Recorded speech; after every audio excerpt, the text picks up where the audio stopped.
इस लेसन में हम डिस्कस करेंगे फीचर सिलेक्शन टेक्निक्स। बहुत ज़्यादा इम्पॉर्टेंट टॉपिक है मशीन लर्निंग में, लेकिन मैं कोशिश करती हूँ कि बहुत ज़्यादा इसको सिंपल बनाऊँ। स्टार्ट करने से पहले सबसे पहले आपको मालूम होना चाहिए कि फीचर्स क्या होते हैं और उनको हम कैसे सिलेक्ट करते हैं। यहाँ पे मैंने एक छोटी सी एग्जांपल आपके लिए बनाई है। देखें, ये डिफरेंट ABCDE5 मैंने कॉलम्स बना लिए हैं। यहाँ पे मैंने लिखा है selling price. Right, selling price जो डिफरेंट व्हीकल की है, यानी ये डिपेंड करती है मॉडल पे, माइलेज पे, कंपनी पे और एम्प्लॉय आईडी पे। तो ये जो चीज डिपेंड कर रही है, इसको हम कहते हैं कि ये हमारा टारगेट एट्रीब्यूट है या हमारा डिपेंडेंट वेरिएबल है। राइट, ये मैं आपको अच्छी तरह पहले भी बता चुकी हूँ, तो जल्दी से रिवाइज भी कर देती हूँ।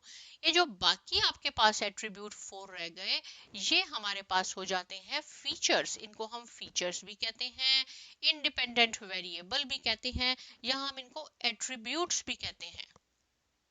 राइट, तो मॉडल जब हम तैयार करते हैं, अगर ये सारे, यहाँ पे तो मैंने एक बहुत छोटे से 4-5 आपके लिए कॉलम बनाए हैं। 4 आपके पास इंडिपेंडेंट वेरिएबल है। नॉर्मली क्या होते हैं, आपके पास 1000 इंडिपेंडेंट वेरिएबल्स होते हैं, जिसको मैं फीचर्स कहूंगी। अब फीचर्स हैं, फीचर्स और आप ये टारगेट एट्रीब्यूट जब आप मॉडल को ट्रेनिंग में दे देते हैं कि हमें एक मॉडल चाहिए, तो जो मॉडल हमारे पास बनता है उसका स्कोर इतना अच्छा नहीं आता, वो इतना एफिशिएंट नहीं होता, इसलिए कि बहुत से ऐसे फीचर्स होते हैं जो टारगेट एट्रीब्यूट के साथ डायरेक्टली लिंक उनका नहीं होता, जिसको हम नॉइज भी कहते हैं मशीन लर्निंग में।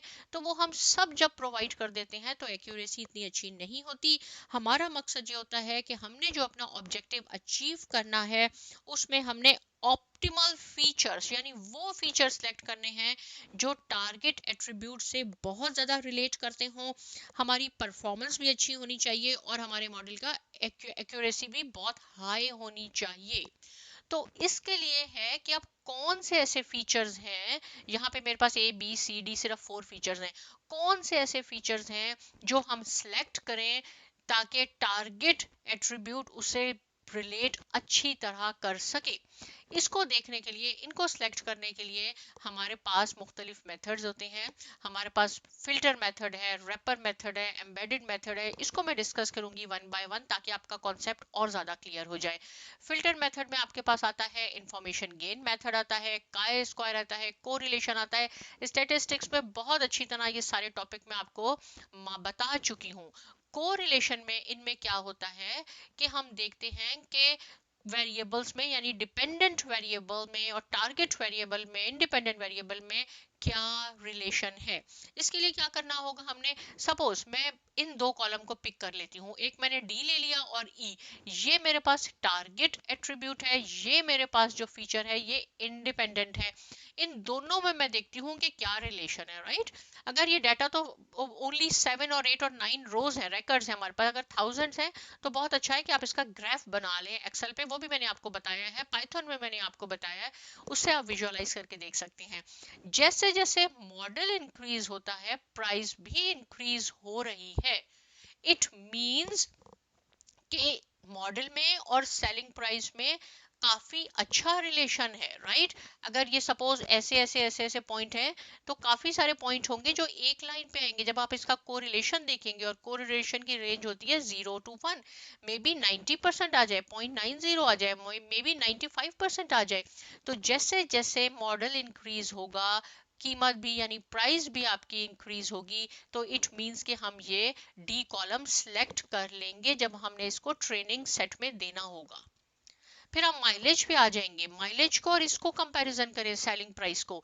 जैसे जैसे माइलेज इंक्रीज होती है, सेलिंग प्राइस डिक्रीज हो रही है, तो इट मींस जब हम एक वेरिएबल को चेंज करते हैं तो टारगेट वेरिएबल पे भी काफी ज्यादा काफी ज्यादा असरअंदाज होता है। इट मींस कि हम इसको भी सिलेक्ट कर लेंगे।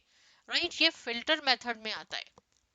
लेकिन अगर सपोज ये एम्प्लॉय आईडी मैंने यहाँ लिखी है, मैं कहूँ ये एम्प्लॉय आईडी 102 है और कार की प्राइस ये है, तो आप देखेंगे कि ये कॉलम नॉइज में शामिल हो जाएगा, क्योंकि इससे इसका कीमत का कोई इस पे अफेक्ट ज्यादा नहीं हो रहा।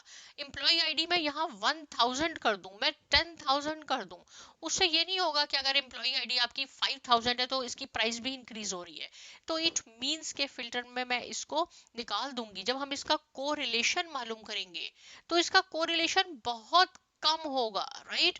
जब कोरिलेशन बहुत ज्यादा कम हो जाता है तो इट मीन्स कि इस और इस कॉलम में कोई ज्यादा रिलेशन नहीं है, फीचर में और टारगेट एट्रीब्यूट में कोई रिलेशन नहीं है। तो यहाँ से आपको आइडिया हो गया होगा कि फिल्टर मेथड्स में क्या होता है। फिल्टर मेथड में हम कॉलम्स के दरमियान यानी सॉरी फीचर्स में और हम टारगेट एट्रीब्यूट में रिलेशन, को रिलेशन फाइंड आउट करते हैं कि क्या रिलेशन है।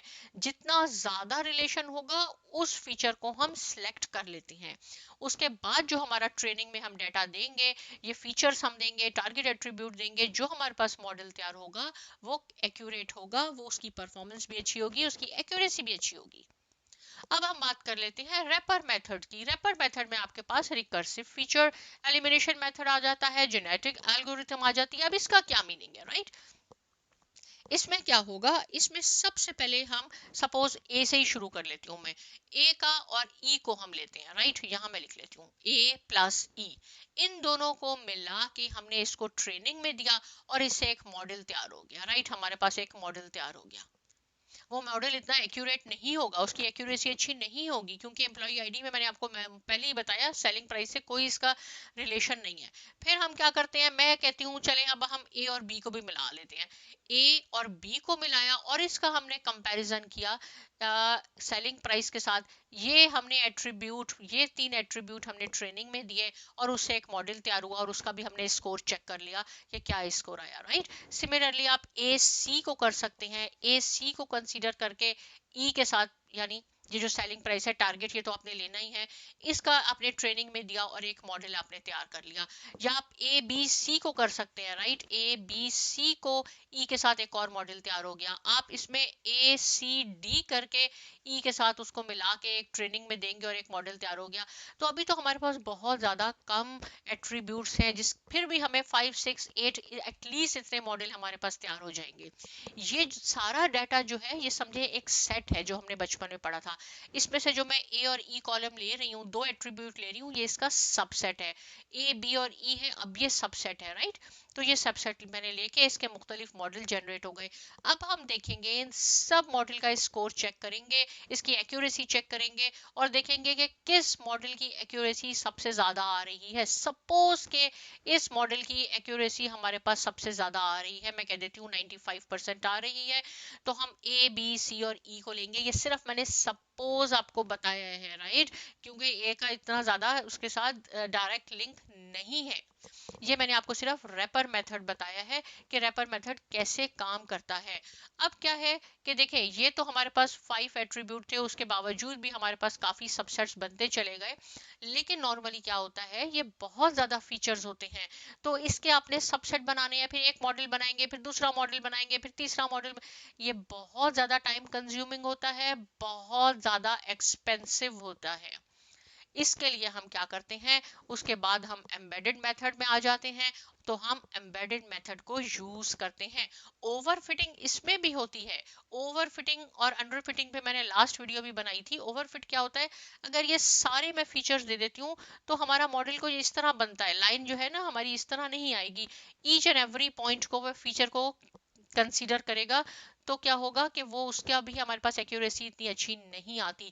तो इसमें ओवरफिटिंग जो है, डिसीजन ट्री में ओवरफिटिंग कम होती है कंपेयर टू रैपर। होती दोनों में है, लेकिन इसमें आप कह सकते हैं कि इसमें कम होती है और ये लेस एक्सपेंसिव होता है डिसीजन ट्री। इसकी छोटी सी एग्जांपल बता देती हूँ। पहले भी मैंने आपको पाइथन में भी डिसीजन ट्री पढ़ाया है कि अगर मैं कहूँ कि कोई भी एम्प्लॉय हमने हायर करना है, मैं कह रही हूँ मैं आपको ग्रेटर देन 80K सैलरी दे रही हूँ। अगर वो एक्सेप्ट कर लेता है यस या नो, अगर नो करेगा तो बात तो यहीं खत्म हो गई, ये फीचर हम नहीं लेंगे। यस लेंगे तो हम फर्दर उससे डील करेंगे कि भाई आपने 8 आवर्स काम करने होंगे, राइट। वो कह रहा है यस या नो, नो कर देगा तो ये बात फिर खत्म हो गई।